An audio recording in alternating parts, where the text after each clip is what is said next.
That's a sirloin butt. It's got the cap muscle. This is a sirloin tip. It's got the eye. This is a leg muscle. It's a lot tougher. The sirloin butt is one of the middle cuts. It's a lot more tender. Remember that for the exam. Remember the distinction in the shape and what it looks like. Okay? Slowly especially in the back. Pass it around. Panoramic sweep. I'll work on the sirloin butt first. Oh, hold on. I got a good view here. I got a good view. I'm the cameraman. Be better from the front. And if you want fun tonight. Don't pre-trim back fat on any middle cut. That's a nice odor. Don't start taking the fat off. We remove some of this little bit of seam fat here. It allows me to find my natural seam between the sirloin, the cap, and the top sirloin muscle. And that's all going to be a discard anyway. So I take off as much of that fat as I can right at the beginning. It saves me a lot of time.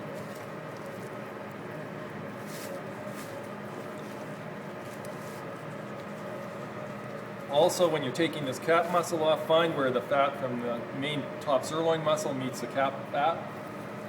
When you find that, cut it off. Don't keep taking the fat off of the back.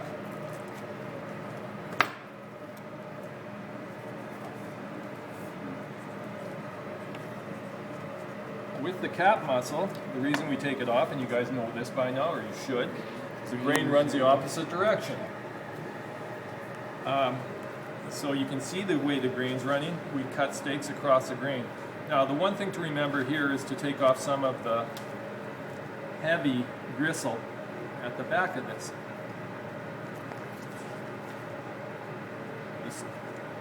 The silver skin up here, I'm not worried about. That'll melt off.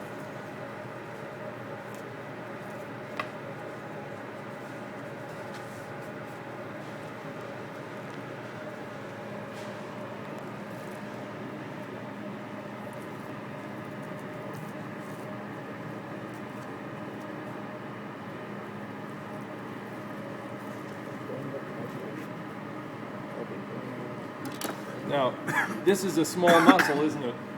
Cut it thick. Don't cut thin little strips here. It looks really nice. The presentation looks much better. Cut thick. And again, use your fingers. Pull it up.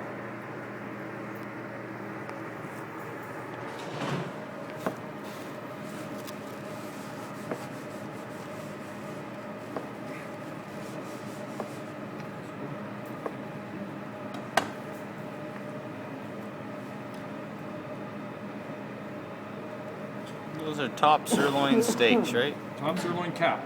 Cap.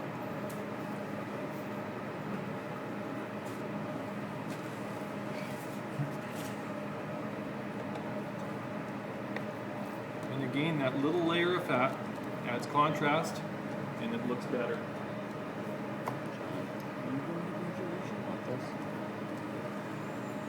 You pull that all off, it just doesn't look as good. Get a way better view over here. I suppose you got a good view there. Probably a little bit closer. What's the deal with the graduation? The graduation is in May, and there could be some people from the last class that go to it as well. But it's like 6,000 students all packed into the Jubilee Auditorium, and you're gowned and crowned. So you go there, you with full gowns that you wear for graduation, plus your plus a hat, graduation hat, and you're presented with your diploma or your certificate there. If you don't go there, then it's sent out in the mail later on. So it's. I had some stuff with my sister's publication. I'm making her send it to mine. That's a good trade. And if you go to my sister, and she doesn't have some mine, so I'm happy. You have to make sure that you're at yours though, because you're the valedictorian. You have to make a speech. Wait, him, the valedictorian? That's what he said. You're the valedictorian. What Twilight world do you live in? Okay. That's not very nice. when you take off your medallion side, make sure your medallions are going to be about 3 inches in circumference, approximately. And you're taking them off this little ball at this side of it. And make sure that you push up a little bit and make sure it's nice and square.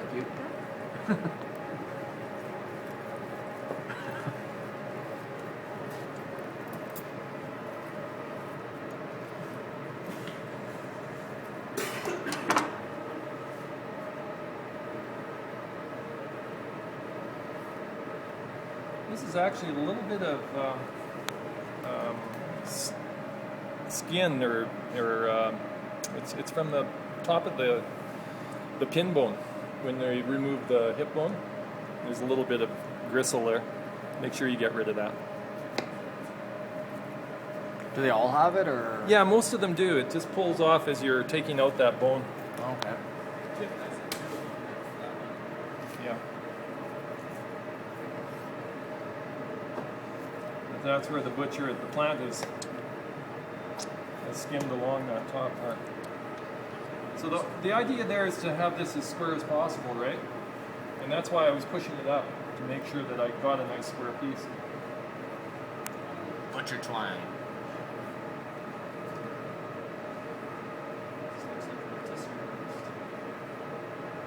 Well, there's a thing that we're starting to see again because of the demographics. They're called quick roasts, and they're like those little Taurus major mussels, or like this, even thinner than this, for older couples, so that they can have a roast and it can be cooked in about a half hour. So you're making, yeah, you might even split these that way. So that's a new style of cutting. These are going to be Drag my elbow medallions. into it. Yeah, these are our medallions. Oh, for sure, you have to. I mean, You it's don't make roasted medallions. When is some usually cost butcher? No. Would you ever be in a situation to make a roast out of your medallion section? oh, for sure, I could leave this as a roast. Yeah. I mean, it'd be a beauty. Could even stuff it. You can split all three. Like you could split this sirloin 3 times and make roast out of the whole sirloin too. But that's not our spec.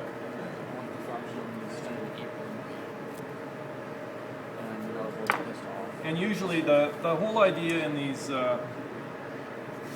medallions is to take the nicest section of your product that you're working with, whether it's a strip loin or a sirloin in this case, and make that into the medallions, because you charge a higher price for it. So if you're going to charge a higher price, it should be probably the top value. So you don't square off the ends? Not at No. all.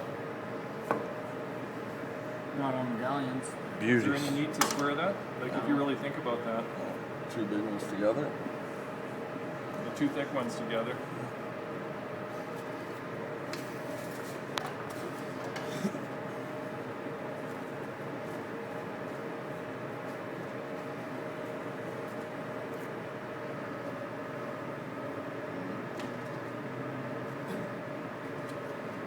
Not happy. These are a little bit different sizes, but I did the best I could with the gifts that I gave.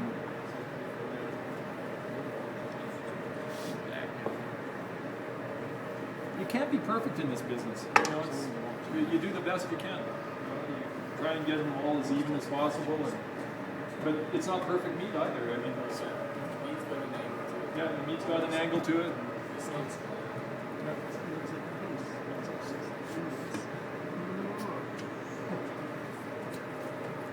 So the rest of the sirloin now, again, manipulate it.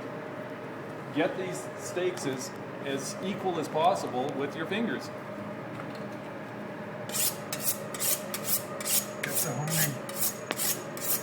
This hand does as much work as this hand. 250 grams.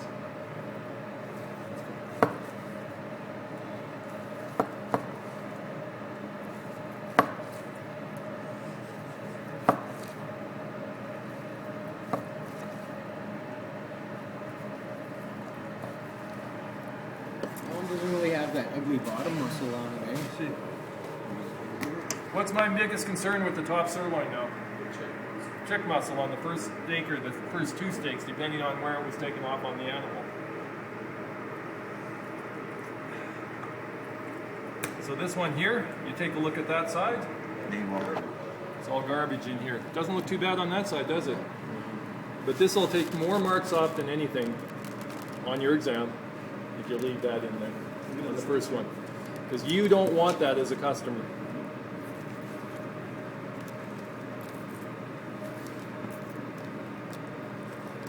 Can that little piece go into something? Sure. Absolutely. I wouldn't even make stew or anything out of that. It's trim. So sausage and Just, yeah, ground beef trim. Now make sure, this was a very end cut. It's got the big slope here. Make sure you look at the back side of this particular steak, and clean it up real well.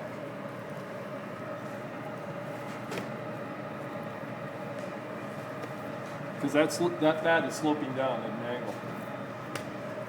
So I'm putting those two pieces together.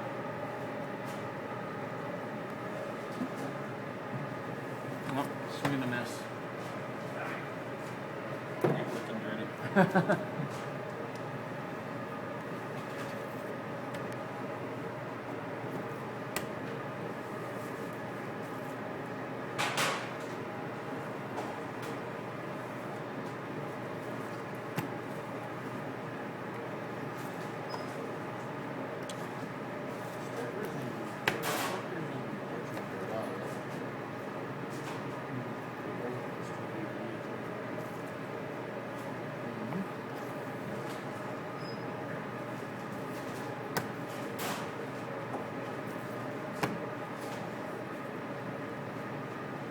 When you're carving fat off, try and follow the contour. Make it look good. Like follow the natural shape of the meat.